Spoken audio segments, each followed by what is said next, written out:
Formerly known as Edward, used to play Gragas support back in the day. I've never liked it. I think it's too binary. And yes, I was right with my puzzle. I was gonna say I don't like the Gragas support at all whatsoever, because I think Lulu will do even better. Even though I'm not a fan of Lulu support, would have still liked to see Lulu play mid, but then again the remaining support would be Fizz, and I guess with the options that they picked, yeah, it's quite alright. Let's see on Fizz. They have thrown a pretty massive curveball H2K's way.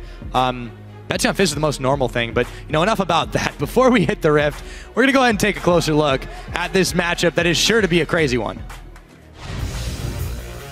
On paper, their roster is actually quite strong. Like, you have Forgiven, you have Cabashard. After first week, my goals didn't change at all. I just want to be the best. If they don't fix their communication, it won't be surprising for them to pretty much get stomped. We had this little to no practice at all. We'll see. Time will tell. 다음에 갬빗을 만나면 저희가 실수하지 않는 한 그냥 이길 것 같아요. If we don't make any mistakes, we'll win. Well, if there's ever a way to win a game, it's by not making too many mistakes. But Ryu, do not overanalyze that quote. He is confident. Clearly. And you'll need it to play into this Gambit squad that will be doing something very different this time around. We haven't seen Gragas in the top lane. Quite a while. Quite a while. I feel like Gambit was well on their way with a fantastic draft, or a decent draft, but then kind of decided not to. You know, Cabashard actually did play Gragas top at least once in the spring split, but he played it. Don't believe they won him. Played it, or he can play it. I've seen him play it many times in solo queue, so that's not an issue. But I'd have liked to see. I mean, why put the Gragas top lane when you can put it in jungle? When you have arguably the tier 1 jungler in your possession, why would you send it top lane to just play Volibear when there's barely any top lane champions banned? Boggles my mind a bit. Why put Betsy, one of the players that has stylistically a utility-based role within the Gambit lineup, doesn't get too many resources, doesn't get too much help, on a hard carry, scaling carry like Fizz, and then move to Lulu support, which is okay for Peel. Yes, it's double poke on that bot lane, but gets all in really easily. And I think H2K is not sure whether they should expect a swap on the bot lane, or whether Forgiven's gonna take the matchup anyways. Forgiven, extremely confident player, will play any matchup almost. Rarely see him initiate a lane swap. Aggressive invade from H2K, so they'll just take the swap and start at the enemy side of the map. Absolutely. So, Gambit stacking fairly decent down on the bottom, but Diamond Prox in the enemy jungle while the rest of H2K are in his jungle. Some interesting things to note while we start this game off. Take a look down on the bot side, or what will be the bot side. Ghost Pepper, it's not that we haven't seen as much recently. That Ancient Coin, it did receive some buffs on this patch. Gives a little bit more gold. Nice and lucky. We'll see if that helps out Ghost Pepper this time around, but back to the game. You and Betsy. In the lane swap though, he'll have to stay in lane if he wants that passive gold from the coin. Betsy aggressive here with a little hopsky doodle.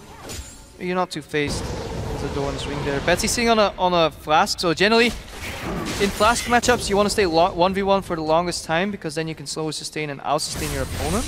You have less damage but more regeneration. In the lane swap that tends to happen a lot more, barring some support roams. Looking at the lanes, bot lane definitely did not freeze as the camp was done by Ashe and Lulu. I think top lane did a camp as well. Yeah, those golems are gone, so no freeze either. So both lanes going on in a predictable pattern. And Gambit reacting to that with sending 3 people to the top lane. They might be expecting what become quite standard 4-man top lane push. And they leave Forgiven on his own, getting all the farm, uncontested. So King XP as well, because Sing now is looking to roam down. Betsy is at half his health, so Cabashard, Ghost Pepper, Diamond Prox, they've all arrived up in the top. But Yarnan isn't too worried about this. He's going to have to give up his dreams of pushing the wave at the moment, or pushing into the tower at the moment. Or maybe not. He's totally fine. There's a couple of spears. Yeah. They're soaking up this XP, so they're stopping the 4v0. It's good for Gambit to pick up a lot of XP. In return though, Oluwalman recognizes this. He can base and look. Forgiven, he doesn't care. Nah. Slowly pushing out that lane. He says, I'm going to stack this wave as big as you want, and you can see it coming from a mile away. We as Gambit don't care about you getting all this XP. And this is creating an XP discrepancy. Forgiven will be ahead in solo lane XP of Yarnan. Yarnan had to share, Forgiven had not. But at the other side of the coin, Oruwamne just picked up 2 or 3 waves, whereas Cabochard, generally a solo carry on the Gambit side, lost a lot of experience. He had to soak and share with his team members. So the question becomes here now, for H2K, are they okay with that? What is their plan going forward here? Because this has been sort of a weird start to this game. Both teams are trying to mind game each other, and they end up just mind gaming themselves. Looking at Kalista here, snowballing 80 carry, so it's quite good for Gambit's side that she is kept down a little bit, doesn't get too much impact. But on the other side, you don't really want to feed a Rumble either. 16 CS on Rumble, 13 on Gragas, relatively even in CS, but I think the tail of this game will be experience. In lane swaps, often a stat misdistract. People tend to tunnel vision on gold, on objectives, but miss out on what opportunity cost it brings, and that often is experience, especially on members like support. GhostPepper level 2, missing it to Kasing possibly. Nice to put that ward down. No sense in face checking. Yeah, and they're leaving Kalista alone in the top lane, and they want to slow down Forgiven's farm here. Diamond procs. He's got that flip, but they just don't really have that much damage. Diamond's playing a dangerous game here, but now GhostPepper's caught out. Has to flash. Right. Forgiven has pushed the wave into the bottom at the moment right now. So nobody picking up that experience. Again, it's an experience game in a lane swap. Denied 4, 5, 6 creeps on Oruwamne in trade for GhostPepper's flash. So you're not trading objectives here, but you're trading cooldown, summoners, time spent. Everybody has to manage their resources pretty well. Very dynamic game, and it usually shows which teams are slightly better than their opponents. Yep, this is the situation. Here's Lulex. That proved that or not. Forgiven immediately uses his heal. He's burning now, forced to flash away. GhostPepper is there, and the teleports. He got cancelled on the top lane, so they're fighting in the top lane as well. So Lulex, it stays a 2v2, and that's secured there, but it's a different kind of 2v2. Yeah, that is vital, because if you gank your top laner, you have the risk of getting teleported upon, but H2K was ready for that, and they cancelled the teleport. Big. Really, really big. Yeah, that could have been a lot worse for H2K right now. So, as it is, Forgiven has requested the aid of his support. He's got no summoners, though, on himself right now. So if they decide to hit the spot lane, hit it hard, they might be able to do it. Forgiven now, focused down. GhostPepper trying to help, but Forgiven's burning, and he gives up first blood. That one goes over to Oruwamne. GhostPepper down, too. Double kill on Oruwamne, and this is why I think Ashe is a good pick, but she has very innate weaknesses in her mobility. Non-mobile champion. Once her summoner is down, she can get gap closed on. Apparently, even straight through the lane. You're absolutely right. That was a pretty telegraphed play. Lulex recognizing, okay, there's no summoners on Forgiven. They don't have insane damage because they lure Ashe. They're a very poke-centric lane. Oruwamne has a whole heap of damage. Lands the Electro Harpoon. Pepper wasn't able to block that for Forgiven. And once he's knocked up and slowed, there is no escaping the Flame Spitter. And 2-0 on Oruwamne, picked up the farm early, picked up the experience early. He's ready to become the top lane carry that H2K needs in this game. Nice chains there for Ryu. Diamond procs on the other hand, so he showed a little bit of face in the mid lane. He's been roving around. He started on the opposite side jungle, but what has he really gotten done compared to Lulex this game? I guess the answer is maybe Dragon. That's what they're going to go ahead and start off. Lulex is there though on the prowl. They're still pinging for Forgiven as Gambit tries to sneak this. Why did you swap the Volibear in if you had a Gragas? I still don't know. Maybe somebody knows, but in my opinion, overzealous. Started dragging at half HP. Diamond back into his jungle. No offensive pressure. He ganked mid lane once on Ryu, who has a gap closer. Won that trade as well. Diamond looking like a bit of a shade of his former self here. Maybe had success with Volibear in scrims. We obviously never know, but so far, this showing and last week's, I am not impressed by the pick. And he had his hands on Gragas, and I'm not seeing it, but I might be missing something.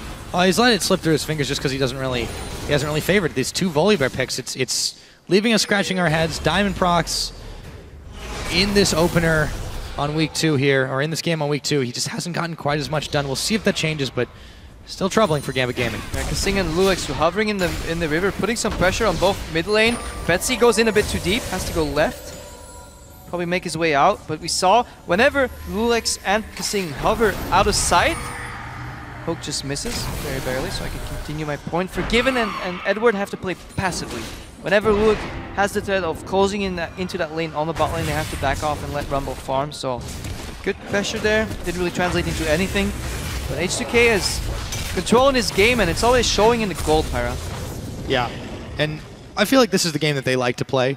They want to get to a point where they are just casually able to grab objectives. They're casually able to make Gambit dance to their tune. And yeah, gold lead for them right now. Getting close to about 2,000 ahead. It's really only off the back of those 2 kills and farm advantages, working out quite well as Ryu dodges away from the Chum the Waters, dodges right back in. Betsy gonna take the fight right to him, but he's locked up by the chains. Ignite burning Ryu's health bar away, and his passive goes as he flashes immediately.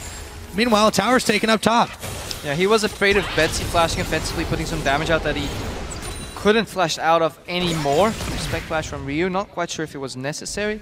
Odoana barely keeping that tower alive. Gambit looking for the cross-map dragon. H2K pushing onwards, hoping that Cabot Shard wave clear is not enough. He likely will have to use his ultimate on the top lane, I guess, to clear that, but that's fine because he's not needed in the bot lane. Yeah, double barrel clear. Stopping that push. Dragon for Gambit. Not too bad for Gambit. I think they're reasonably happy with this. Betsy won that trade, forced out the mid laner. A lot of people in the top lane. Gambit take up an objective.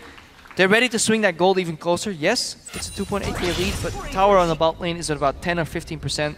Look at that tower, very low. Lulex, though, wants to punish potential greed that's coming. But not going to be able to see it, but they know Odoamne is there. Given will be on his guard. He's got the BF sword now. Might see trade back. Smite's on him. They throw down the equalizer as well. Can he get back to his base fast enough? No. He goes down. Odoamne picks up kill number 3. And look at how close Forgiving is to getting his flash back up. Good timing there from H2K. Kill him right before he has his flash. And snowballing that advantage even more. 0-2 on Forgiven right now. Not on a mobile champion, not on that Lucian, not on that Graves, and he values those gap closers so highly because he does so well with them. He can use them offensively, defensively, add more variables to his play, but he's very stagnant, very predictable in his Ashe play, and H2K is capitalizing on the glaring weakness that's in that Ashe. That is the fact that she's immobile. She has to spot the ganks with her double hawk shot, which is global, as Kobe likes to track the jungler in his camps, but Gambit didn't do that, didn't find Lulex, found an opening. Found 3 openings so far. 1 flash burn, 1 return gank, and now another gank just right here. Yep, so Betsy takes a little bit of damage there from Ryu. Odoamne doing quite well. Chases Betsy away off that pink ward. Really wants to keep that one alive. Gambit needs that bottom lane tower to get some gold. 13.7k against 17.7k. Running some quick mathematics there. That's 4,000 gold lead on H2K.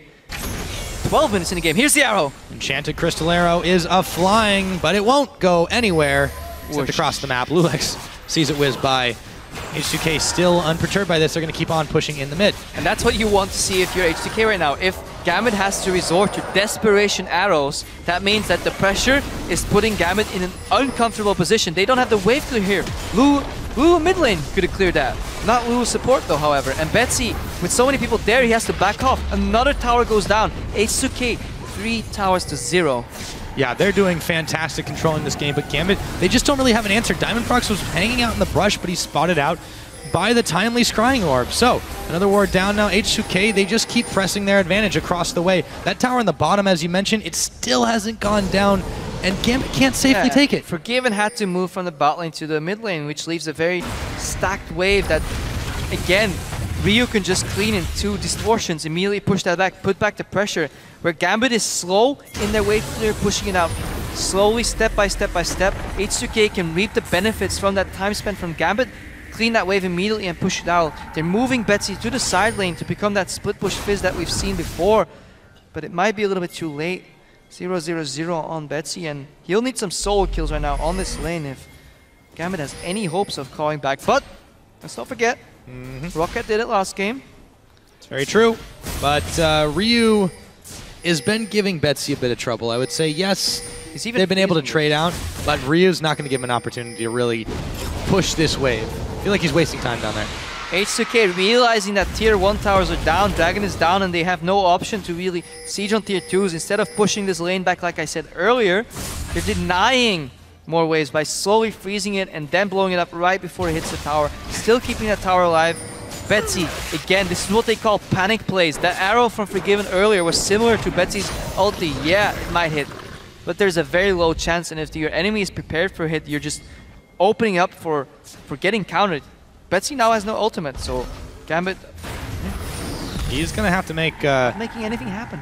a really crazy... Well, move around. Let's see if Ryu can intercept him here. Lulex, Urchin Strike from Betsy. He's trying to get into the brush. We'll talk about that. This is where you want to get a cross-snap objective in mid. Betsy's keeping the missile. 2 people, 3 people here. They want to get something in the mid lane. Can they get a tower? Anything? No. H2K is there. They're the ones on it right now. Equalizer comes down. He's going to have to flash after the equalizer. He's going down. So is Gosu Pepper. It's H2K that find themselves something across the map. Another kill for Odo Omne. Not only that, one for Yarnin as well. And we touched on it before. He picked up that farm in the bottom lane, then got Forgiven's flash, then got a kill. And H2K knows how to play with a carry top laner. Odo Omne showing up big on his Rumble. 4-0-1. 4-0-1 is that score. Now, down in the bottom, Ryu still giving Betsy a bit of a hard time. Lulex is there as well. So H2K taking stock of the situation. They've got themselves 3 towers with that outer in the middle going down. Betsy can hold the line here. They're not pushing it, but now it might change. Betsy, flash, or rather hook is predicted just a little bit.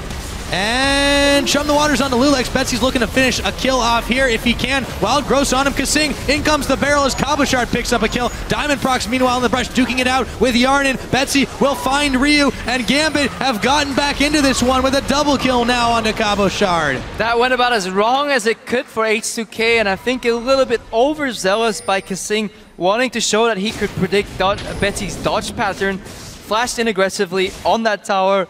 Not quite sure why, but Gambit did a really good job capitalizing on that play. Barrel was good as well, and just 3 kills here, and they just got a little bit more breathing room. But even after getting 3 kills against 0, they're still 4,000 gold behind. But this is actually exactly rather what they want to look for. They want H2K to put their hand a little bit too deep in the cookie jar and then close it. Yeah, instead it was H2K's fingers. They got closed on in that cookie jar. Here comes Dragon. It's respawn here. Gambit, though, are waiting for Lulex. Diamond Prox chasing him down. Yeah, doesn't quite clear the Rek'Sai down below. Rek'Sai is like a T-Rex. Don't move, she might not see you. Take 1 step, you're spotted out. The Dragon, however, has not been started up just yet. Too many H2K members here. There's a teleport available for Odo Omne, even though he's off up in the top lane.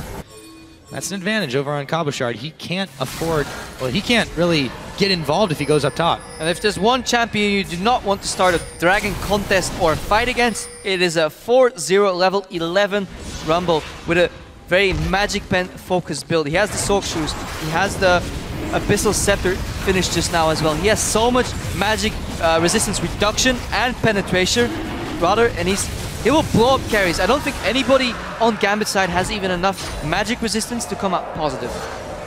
No, and that's a real problem here for Gambit right about now. So they're going to just back off, play it safe, give the Dragon over to HTK. That's only their first, so they do get that stat boost available to them to match Gambit's and hopefully make a little bit more use of it. Odo Omne, though, he's having a field day on this Rumble. 4-0.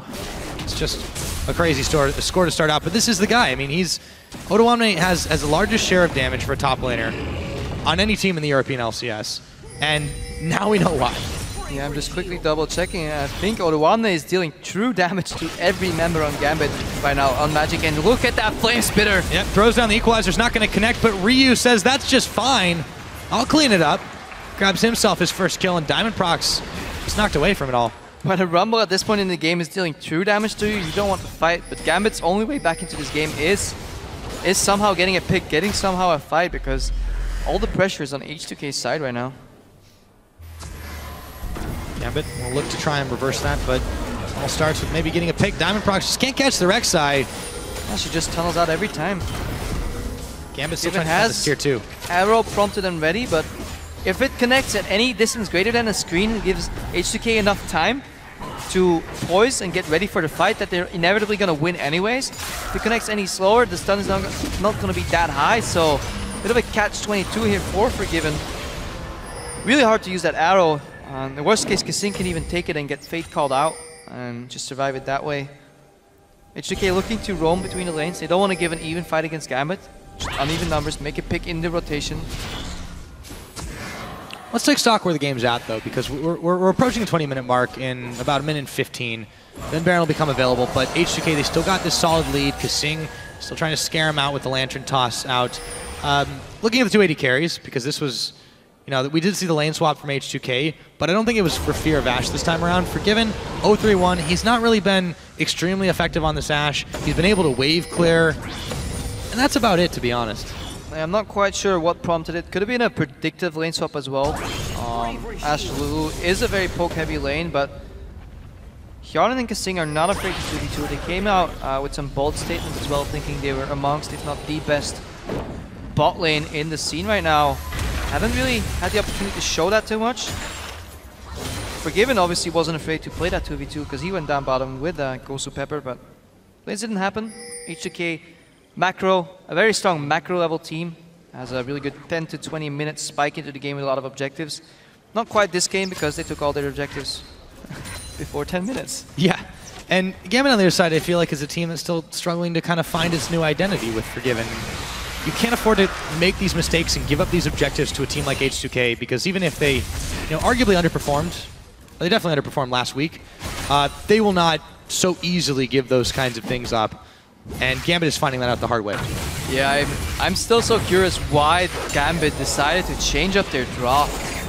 They had the makings of a good draft. They had the Lulu into the LeBlanc matchup in the mid lane, decided to switch it to support. They had the Gragas jungle, decided to switch it to top. They didn't have the Volibear, which I would have liked to see kept that way. Picked it up anyways, went for the mid, and it's not working. No, it's certainly not. 0-1, he's really not been involved in much. Equalizer thrown down, and Gosu Pepper forces the flash away from him. Fate's call, Kasing, the slingshot doesn't connect on the hook. In comes the arrow. It's going to ping Lulex in the back of the head, but can't really get there in time to do anything. Another tunnel from the Rex side, and a Prey Seeker parting shot. It'll mean that Gambit gets nothing off of it. Yeah, Gambit playing so passive that H2K has a hard time finding an opening. Getting a little bored. He's going to burn his flash to get away from the Chum the Waters, and then comes up again with a Mimic Distort. Gambit's doing what they can here, honestly. H2K is not snowballing their objective. At this point, you do not want to trade your Equalizer for support flash. As juicy and as inviting the opportunity may look to equalize the support in the jungle, if you have an idea that he might have his flash up, it's not worth it. Because it costs you the tempo. You can use that Equalizer to set up for a potential dive, because you have enough damage to pull it off. Put it on his back. No ultimate this time. Oh, there we go. Diamond was able to get the flash and the knockup. They will shut down Ottawamne, some much needed gold over to Cabo Shard. So Gambit grabs a little bit back for themselves. H2K looks like a team that's not used to playing with his lead right now. They're a little flustered. They want to snowball it, but they don't really know how. Ottawamne is in the enemy jungle alone, getting picked off. Not respecting any wards. You could call it bold. I think it's overzealous. 4v5 right now. Looking for hooks. Ryu's looking for a flank. And this is not the calculated H2K that we've seen before. A little bold. A little bit, indeed. Maybe a little bit panicked as well as Gambit are forced to back away. Now in comes Ryu. The teleport is up. Yep, looks like he might have missed that combo, but Lulex won't. There we go. They managed to get that one, but Big Earth comes out to make Lulex turn back. Diamond Procs now healed up, but he's going down to Yarn, and they've caught Cabo Shard on the line. The Fat Man makes a big target as Ottawamne is picked off. We've got another double kill coming in for Yarn, and Betsy will take down Ottawamne, and that's a triple kill. Betsy and Gosu Pepper limp away. Yeah, Kalista was nerfed a while ago in her defensive hops, but Yarn doesn't need them. He keeps hopping forward, and they're still exactly the same. Gets up a triple kill right there. Ottawamne, again, a little audacious flashing in tower range, getting turned immediately anti-seed, but it was enough to buy time for Hjarnan to get going. Blade of the Ruin King and Renon's Hurricane finished already. Whole heap of damage. Whole heap of damage, yes indeed. Let's watch that again, a little slower. So things to watch out for this fight is Lulex double knockup that's about to come in here. Rio misses chains, but it's zoning chains. Either they hit or people are forced to walk into Lulex. Double knockup, good. I want to keep my eyes on the Hjarnan here rather, see what he does. Closing to Sing. Good play on Diamond Procs coming in right about now. Finishes that up, gets the reset. Ottawamne is buying time. Gets his seed by the arrow. The Sing finishes off the passive on Kalista. Even if your support gets the kill, you can still get the credit on Kalista if she has the W passive. Meanwhile, Dragon goes down for Gambit in return. Just want to stress on that point one more time. If you have a support that's always stealing your kills, try to play some Kalista. She applies that passive, and then the support supplies the other half, so to say, romantically speaking. Then the 12% maximum HP damage comes in, and the kill credit goes to Kalista. That's what happened right there. Triple kill for... Perfect matchup. Yeah, perfect matchup. Really good synergy in that matchup. Have liked Yarnan and Kasing's performance this game in particular. And, you know, again, H2K, as we said, not without the mistakes. They maybe are changing it up a little bit on the fly. It was talked about. I mean, you know, Trevor said on PTL they need to think outside the box a little bit. They need to vary up a little bit. But right now, they're doing a lot of things right. Gambit can't really react to too much, but they are pinging on the Baron. It's not going down fast enough. Gambit Gaming should be able to scare him away here, and they do. Ryu's a bit out of mana. Need to close in on Cabashard. He's mobile. They're going to throw in Kasing. I heard the Fate's call. Yep, there it is. They're throwing him in. They have found him. Explosive cast, but the hook will pull him. The box will keep him. And Yarnan should be able to take him down. Yep, that's kill number 5. Yeah, definitely heard that Fate's call come out. I think Gambit too, but it was too late to back off there in the mid lane. Arrow coming in. And flying off into the distance. Yeah, pretty much. 0-4 and 3 on Forgiven. Not quite has the hit rate on the arrows that he would like, so tough game for him. And he is one of the prime carries on the Gambit lineup. We are going for Fog. Oh my god. Equalizer is one way to put it. Goodbye, Gosu Pepper. Baron is the next target in H2K sights, but is this a little bit too bold? Forgiven, Betsy and Diamond Prox are still here. The bear is caught. They peel off the Baron. The bear's going down. Earth comes up, but Ottawamne is still kicking, and H2K are right back on it here. Can Betsy and Forgiven stop this Baron? No, they're not even going to try. Just watching from the sidelines as Ottawamne nearly gets taken down, stays alive, and they back with the prize. And we've said this before, but we haven't stressed it. This game, Kalista is an incredibly potent pick when it comes to securing objectives. Even if your smite is down, the rend stacks are enough. Goes up to 1,000, 1,500 damage later in the game, and that's enough to secure any Baron, so you can comfortably do it. And that's why H2K was so liberal with their Baron right there. They didn't care that Gambit was around. If they came too close, they would turn around. Good hook by Kasing. Nice opening, turn back to the Baron. They're tanky enough, have enough sustain, or sustain damage rather, to keep doing that Baron. And yeah, putting some nails ready to get them in the coffin. Not quite yet, 8,000 gold. Service having a little fun tracking Rek'Sai. So now H2K, what do they do with this Baron buff? They look to maybe pick off Diamond Prox. Ryu goes forward. Kasing still there, holding onto his hook. The flip up. Diamond knows his days are numbered. And Ryu just takes him down. Man, I am loving that he's gone back to playing these assassins. Kasing is in his comfort zone. If you didn't see it, what he did there is to put the lantern. Once Ryu clicked it, he flashed forward to give Ryu another gap closer, but he adds another hook. Yep. Oh, chum the waters. It's not going to matter too much as Ryu just kites around a bit, and Betsy gets taken down by Yarnan. Flash over the wall. H2K are on a roll. Ryu is looking confident here as he picks up another kill. Forgiven now is the last man standing. Ryu throws down the Zhonya's. Forgiven has to back to the safety of his fountain. The inhibitor is all gone at 27 minutes into the game. H2K extend the lead again. Kasing is such a fun player to watch once he's in his comfort zone. He's not afraid to make those plays. Earlier he flashed in, gave Gambit pretty much the opportunity to take a triple kill 3-0 trade there in the bot lane, but that doesn't phase him. Yes, he might fail sometimes, but he's not afraid to make these plays, and that's why he's one of the best supports in Europe right now. Has that aggressive lantern flash for Ryu, lands another hook, goes in. Bold plays, but it's working because they're in the lead, and it gives him the liberty to get a little more creative. Ryu going on Forgiven here. Chains don't quite connect. Still does half his health and damage. Yeah. Forgiven doesn't really flinch, but that doesn't matter when you're close to getting taken down. Ryu is going to have to get out of there soon, but he'll have an empowered recall to get himself nice and safe. Pings on the bottom side for Ottawamne as he pushes the wave. A lot of Gambit members collapsing on him, but he's staying within safety range. What does this mean for H2K right now? They're about to go 2-2, keeping their placement dreams alive. If they win this game, let's assume they do. 2-2, fantastic score, but Gambit 0-3 right now, and that's gonna get tricky. Yeah, that 2-1 rather. Almost. Yeah, they were 1-1 first week. My math is bad. One thing I've learned is never do math on a cast. Never do math in a cast, because if it's right, people won't mind, but if it's wrong, you'll never live it down. H2K continue to push in the top side. Not much Gambit can do about this as Ryu zones Diamond Prox and Forgiven away. Looks like they might be setting up for the coup de grace. Gambit Gaming on the defensive yet again. Dragon's a minute away. H2K have options. So yeah, Cabashard has his explosive cast to stop that teleport from Ottawamne, but looks like he's not teleporting to the team. The team is moving in for him. That's last tier 3 tower. This is why you usually don't defend him. Yep, he's going to burn his flash, body slam into Otoamne. Lulek's taking the tower. There's the explosive cast, but it won't matter. Cabochard is knocked up. Cabochard is taken down, and H2K, where they can't succeed on the top, they move down bottom, and nothing Gambit can do can stop them. And Gambit is getting stuck in these positions where no amount of outplay is possible. Once that fight starts, there's a 0.1 chance for Cabochard to survive that, and it would require monumental screw-ups on H2K's side, and that speaks to H2K being so good as a macro side. They're laying down the equalizer, bit of a zoning equalizer. They could take the tower, but they want the kills. They're bloodthirsty.